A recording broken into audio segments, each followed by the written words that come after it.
Okay, so today we have presentation on this, why do we feel unloved and lonely in relationships? This is the topic. I've chosen this topic because, of course, it's my personal journey as well. So, people become therapists because they usually have a lot of struggle on their own. So this is this is how we become therapists, because we're trying to heal ourselves personally and foremost. So my whole journey was that I always felt unlovable and lonely in relationships. So even if I had relationships, I just felt like it wasn't it. It wasn't giving me really that love that I craved. And I always thought that there's something wrong with the relationship.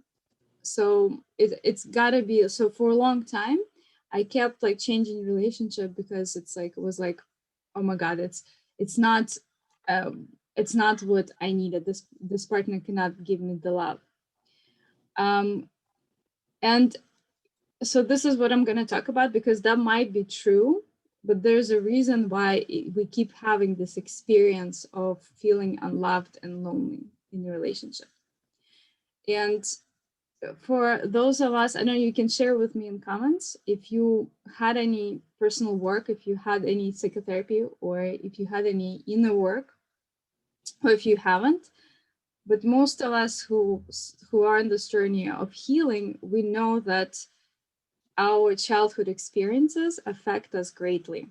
So this is like psychology 101, therapy 101.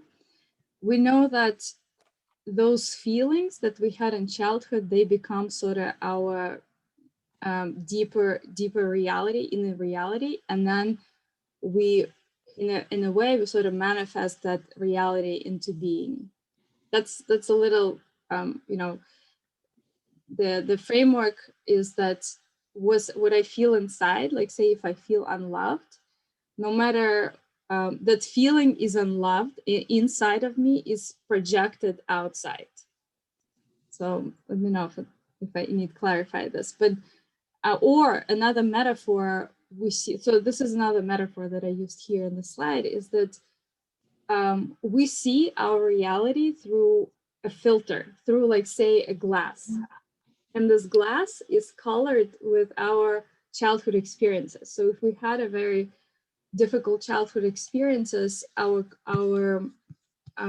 glass will be maybe, I don't know, maybe it's going to be a little gray, because we have this deeper experiences of not being loved and valued when we were little.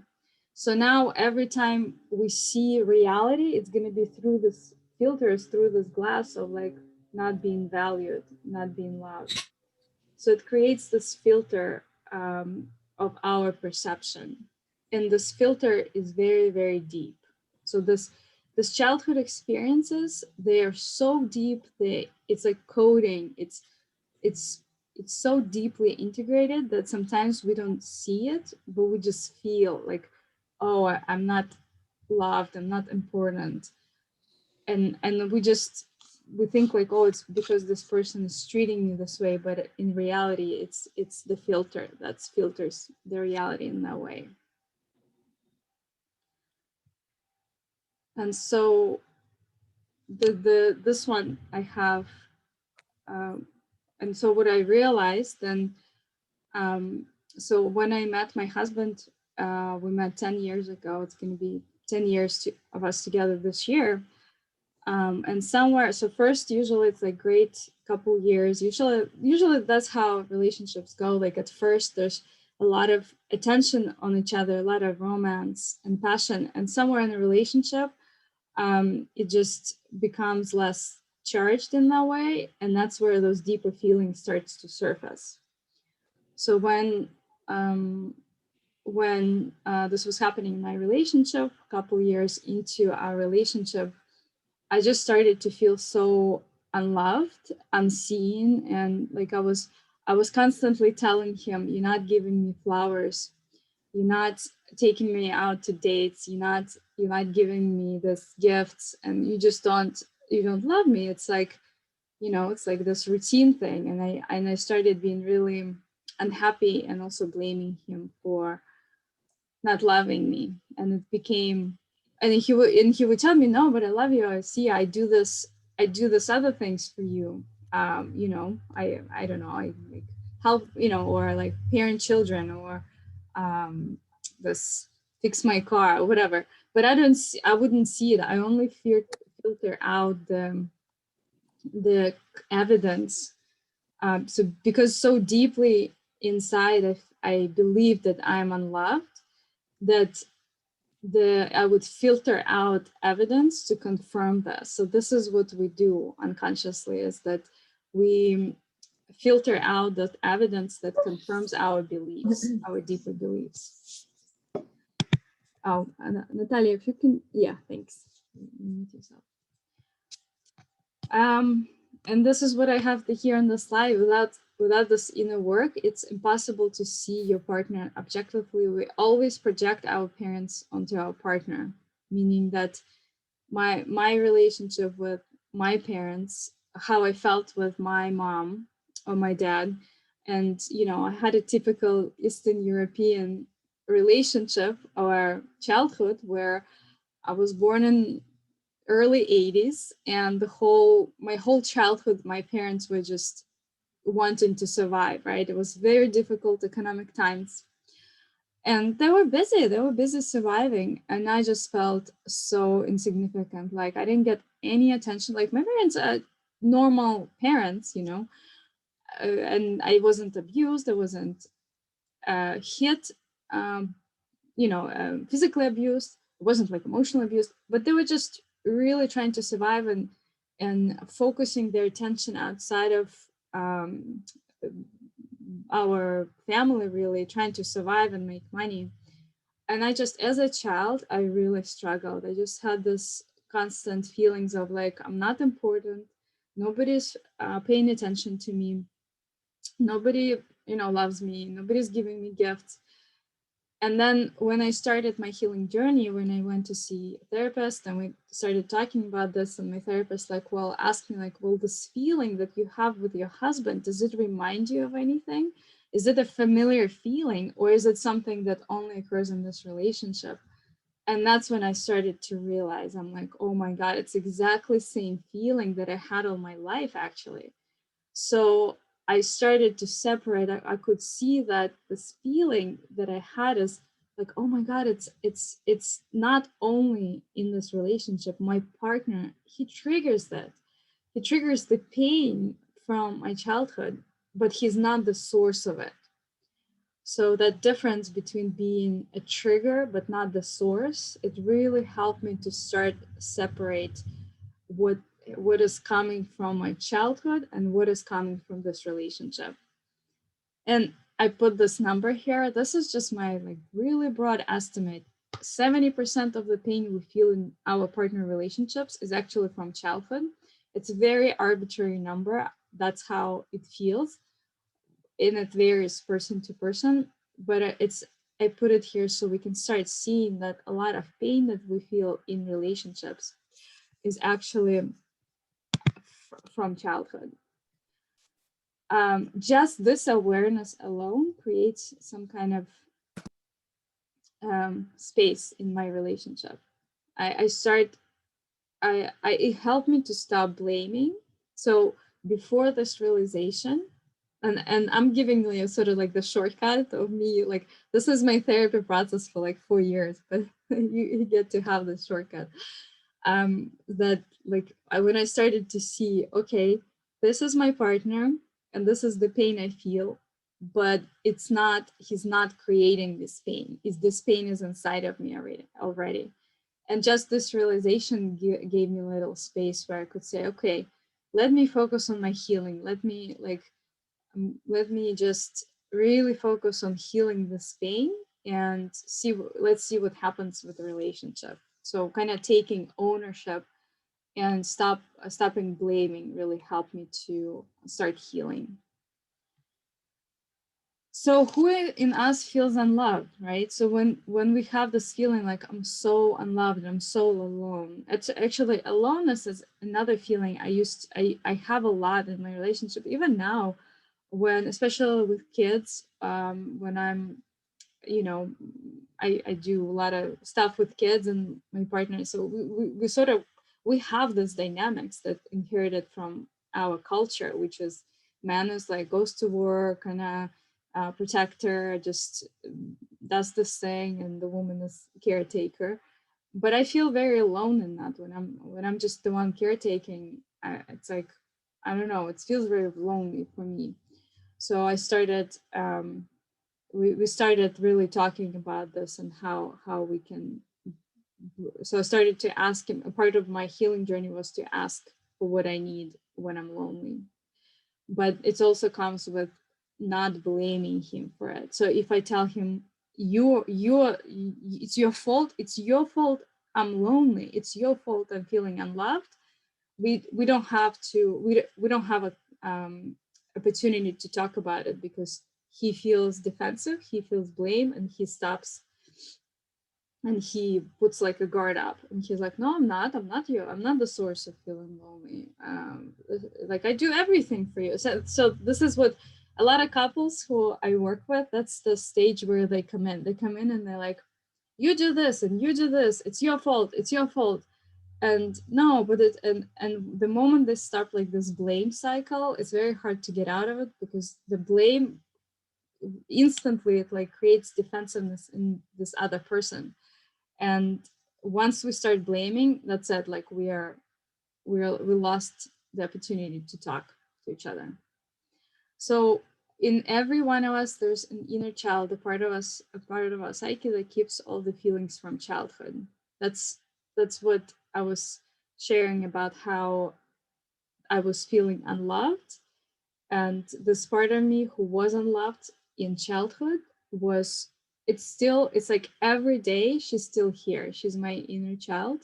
Inner child is like this part of our psyche that kind of never grows up, but it just means that the feelings that you have from childhood, they still in you. And this inner child looks for love in a partner to receive what she didn't get in childhood. And it can start very early sometimes. Like for example, you can see this is in that wasn't really my story, but you can see like some teens, say some teen girls who were not loved in the childhood. They would be like highly promiscuous, or they would seek out that love from someone outside, and they would have these relationships with other men trying to receive this love, and then they're like so desperate for it. They're just like, I would do anything, just love me, just love me. And it never works, unfortunately, because it's not how it gets resolved. But this inner child, it's basically, it just wants to, it longs for this love, it just wants to be loved so much. There's nothing else that our inner child wants and needs more than just being loved. And she would do anything for it. She just really, really kind of is a driver in us that really longs for it, longs for this love. um An inner child is looking for love in a partner but can never find it, because she actually needs, what she needs is us to love her. So I use this example as a metaphor, as kind of illustration of that. If you can imagine a bathtub, so imagine the bathtub and you're trying to fill it with love. So you keep asking for love from outside, and you keep feeling it, but the self-love is the plug. So without the plug, it all goes down the drain. Like anything we receive from outside, it just, it's either hard for us to receive it, or we just completely, just it goes down the drain. Because actually, and the plug, the only thing that can help help to keep this tap full is the plug of self-love, the plug of like saying, actually, wow, actually, you know what, I am lovable. I do love myself.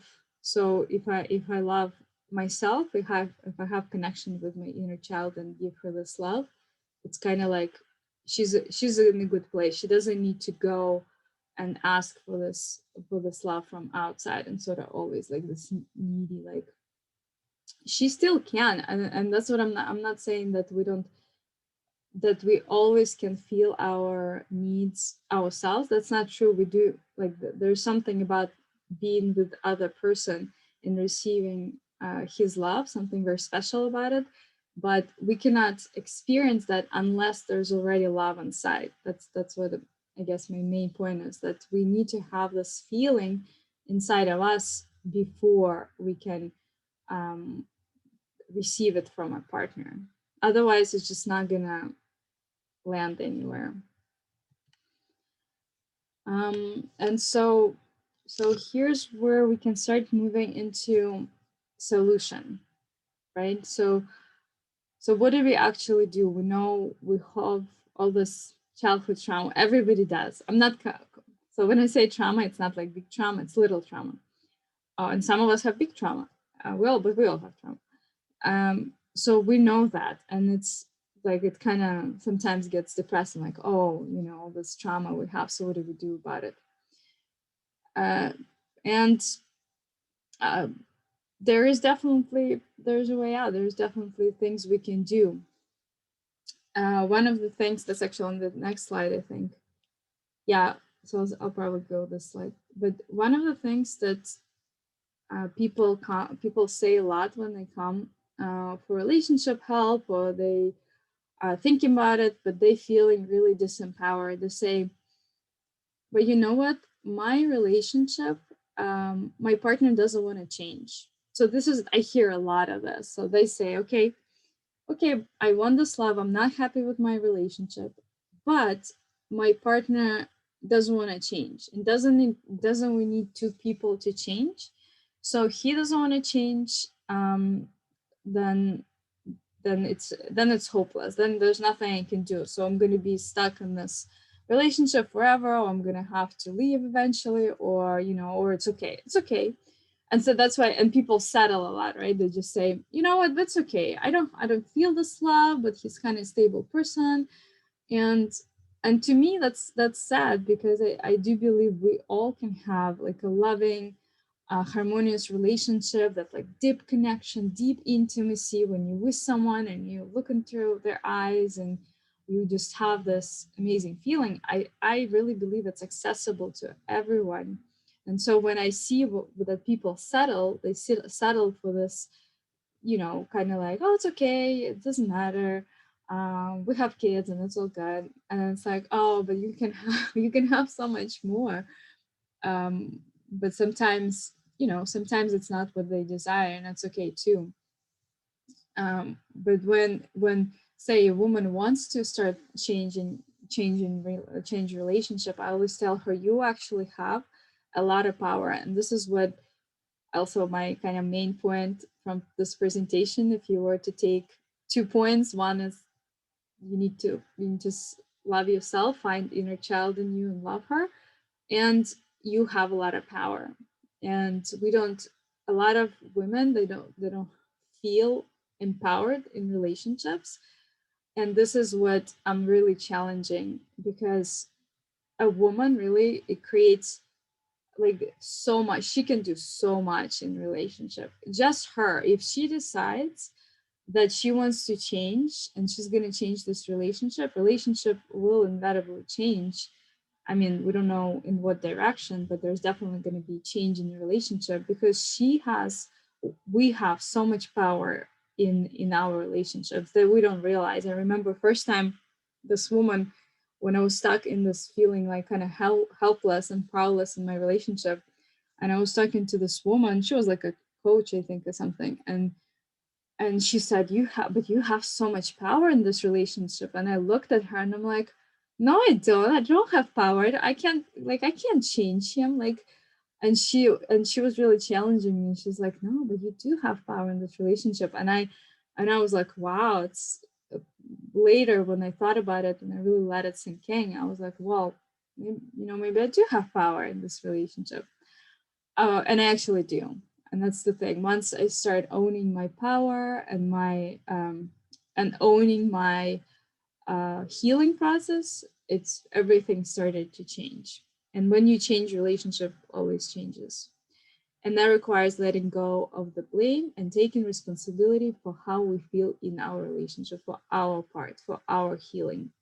And this is what's really empowering. I can say, you know what, you, you you don't have to give me gifts. Okay, if I really want gifts, maybe I can give some of that myself.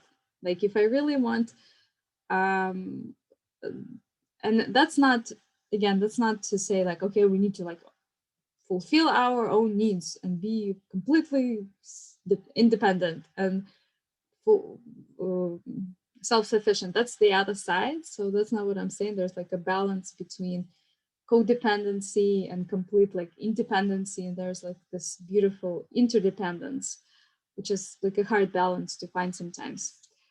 um that's how I got divorced. Yeah, yeah. So maybe I'll turn off the recording. Maybe you can tell. I don't know if I'm actually recording this.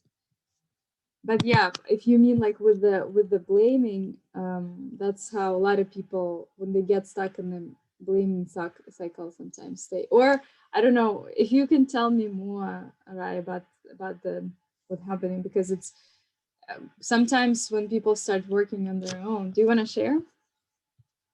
Yeah, sure, Yeah. definitely. So I was married for 7 years, and when I start feeling, that I'm actually not happy within my marriage, and I really don't get anything from my relationship, it felt like I'm giving a lot, I'm investing a lot, and I don't really get anything in return. So Mm-hmm. it's very transactional, I would say. And then I start, you know, figuring out what do I actually need. And when I start realizing what I need, I start to provide it to myself, like not Mm-hmm. expecting anything from other person, from my ex-husband. But then I realized that I don't actually need him. Like he just creates the problem. Yeah, exactly. And that's what might happen when a woman actually starts this journey and the partner doesn't change and show up more.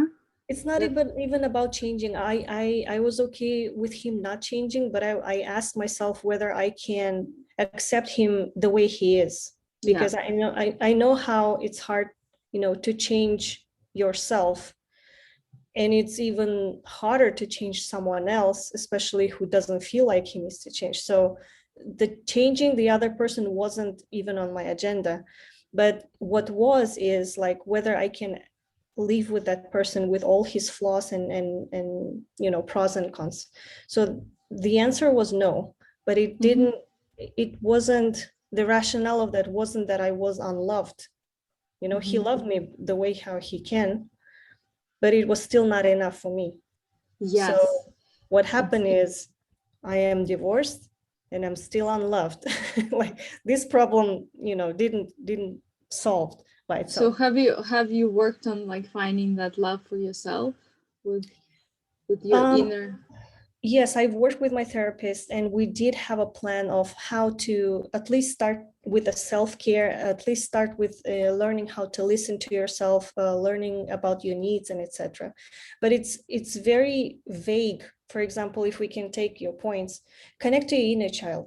It Mm-hmm. sounds very vague. Like I don't It, even, I didn't even, know that there is an inner child.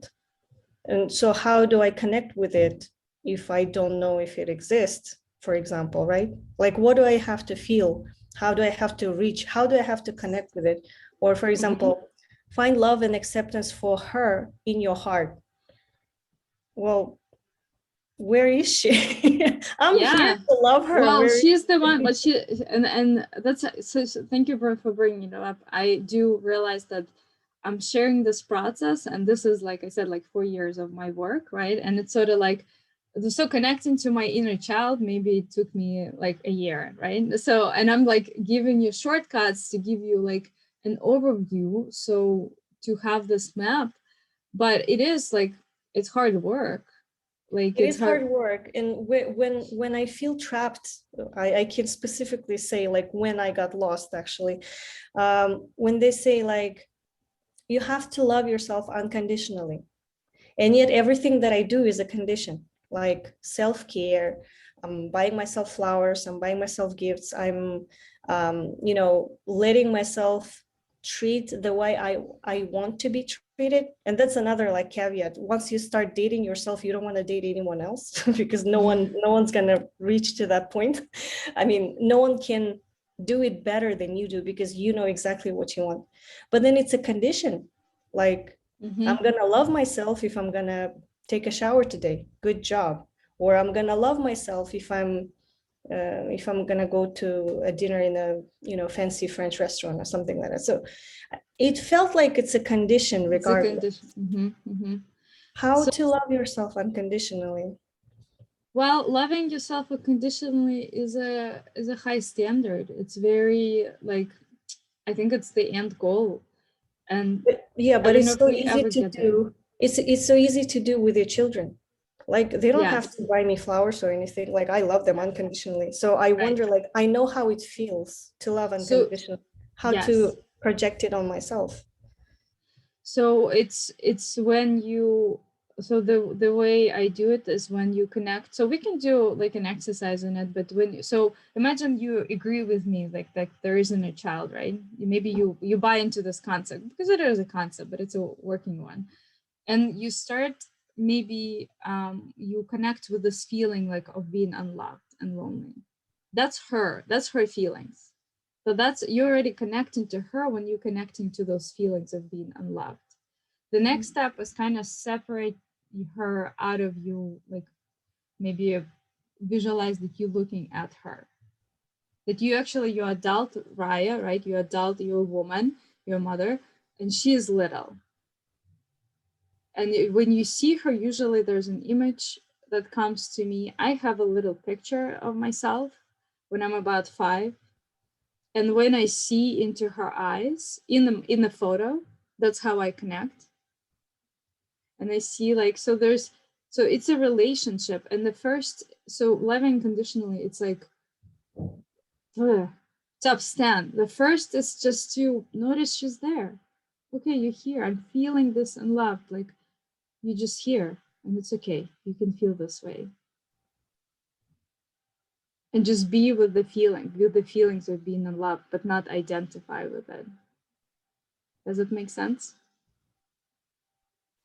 It does. I mean, accepting everything that you feel is the key. And,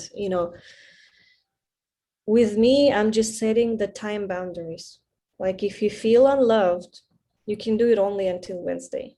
Like after that, you need to you need to snap out of it because So would it work for your child if your child was feeling sad and you said, "Oh, don't you can feel sad, but only until Wednesday, and Wednesday you have to be happy."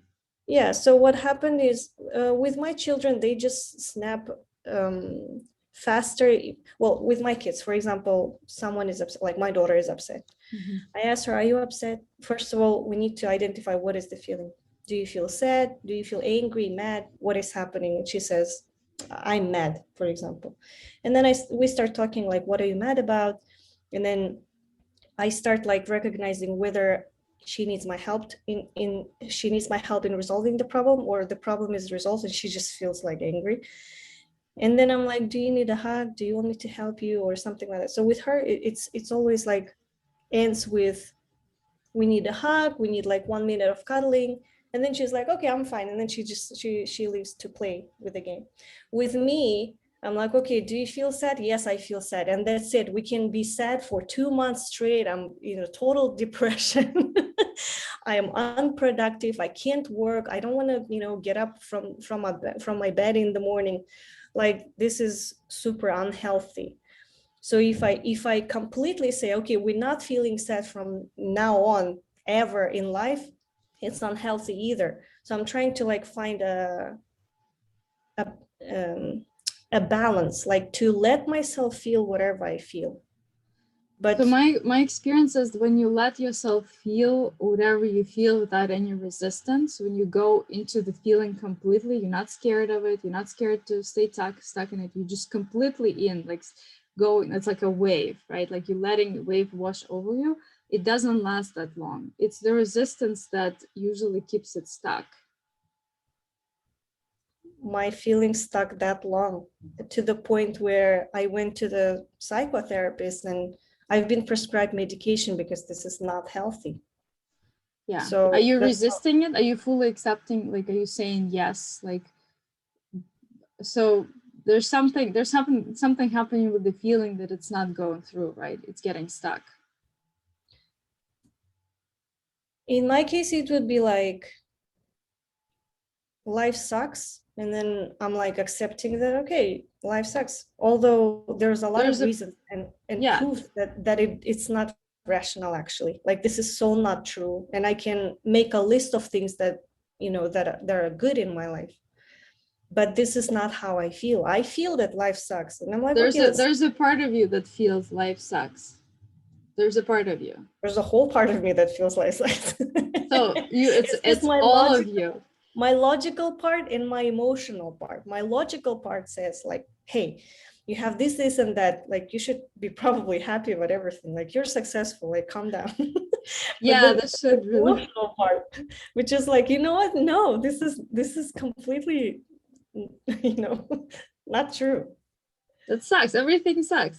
Yeah, Like, everything I'm sucks. unloved, I'm lonely, like, screw this, it sucks. Yeah, I feel most of the time I feel like, what am I doing? Let's just get rid of everything. But you know, some things you cannot get rid of. Like for example, kids. Yeah, Like yeah, I feel like a you know unsuccessful mother, but then I have a list of you know proofs that I actually am a good mother. But then that's a logic. The emotional yeah. part is like, you know what, motherhood is not for me. Let's again, I cannot say let's get rid of kids. This is not gonna happen. Yeah, not gonna So happen. you kind of like stuck. Or for example, there are certain sequence of events in my life that led to the making decisions that I didn't want to make and being responsible for things that I don't want to be responsible of. But then I have to because that was the right thing to do, and I'm doing it, and I did it. Mm-hmm. Now Mm-hmm. I feel unhappy because I feel like, why am I the one who is dealing with all the problems? Yeah. But then again, Well, if I mm-hmm. wouldn't deal, I would be an, I'm sorry for my English, but I would be an asshole to not doing it, you know, like, Yeah. Right. Let me finish presentation. Then I'm yeah, gonna absolutely. open. Yeah. And then I'm gonna open it for maybe there's feedback from others that in similar Yeah. situation they can offer you. So let's and we can do. So now I'm thinking if other people also like feel like, oh, it's just the concept, connect to your inner child, like we can do an exercise on that if it resonates for others, because it is a hard, like that's such a critical step of connecting to your inner child, but a lot of people are like, what the hell is this, like how do I do this, right? Like to me it's just the concept, so we can do some around that, because it's like finding love for yourself, it's all about loving and accepting your inner child. Sorry for, you know, bombarding your your presentation. Yeah, let's finish. Yeah, no problem. No problem. Yeah, I just do want to make sure it's finished. So, but so this is again like a map. And yeah, connecting to your inner child is hard step. We connect through the feelings of loneliness and unloved. And once we connected to her, we can access our relationship from that place. And like Raya was saying, sometimes the decision is like, yeah, it's not a good relationship for us because it's not really fulfilling our needs, and this person cannot fulfill our needs. And sometimes we start seeing that there are ways that we can receive more from this relationship. There are ways we can ask for more in this relationship, not from a wounded, like inner child place, please love me, but more from adult woman self that says, hi, like my dear husband, this is what I need and this is how I would like it to receive. What do you think about this?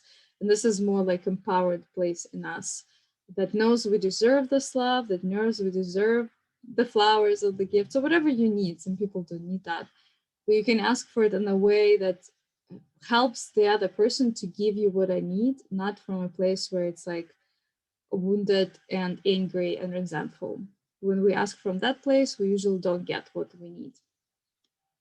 And if we have, and then we have a conversation with your partner about your needs from your uh, from your adult self. So meaning what I said, like from this empowered place of connection to my inner child and loving her, and also feeling the power, like I can really change this. Okay, so this is what I have as far as presentation. Let me stop sharing. Okay, so I'm gonna turn